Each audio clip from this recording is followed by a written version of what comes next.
Hello everyone, today I bring you an iPhone 14 Pro unboxing. Even though it's an engineering phone, but Apple was kind enough to give us a box with it. Compared to its predecessor, the iPhone 14 Pro comes in a much thicker box. Let's open the package and take a look. This is the latest iPhone 14 Pro. The bronze color scheme is truly refreshing. The material remains the same combination of glass back and metal center frame. The bronze rim shines like an ancient bronze mirror, with a multifaceted aesthetic that mixes vintage and technology.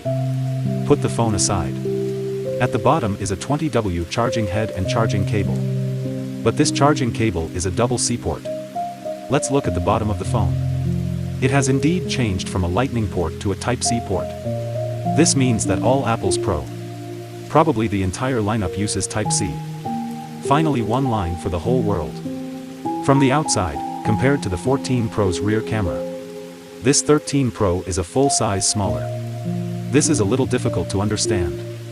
I wonder if there is a difference in the parameters of the lenses. It will be clear when we take it apart and look at it later. The key layout has also been adjusted. The on, off button and volume keys are now gathered on the right side. And the mute button is missing. It is also worth noting that the whole circle of the bezel looks.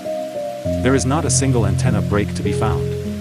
Has Apple invented something else and technology in the signal? But back in 2015, Apple's parent company gave the T2 with a breakpoint-free bezel. The look and feel is exquisite. Now Apple is on the cusp of an overhaul cycle. In-house technical decentralization is also desirable. Regardless, I'm still a little concerned about his signal.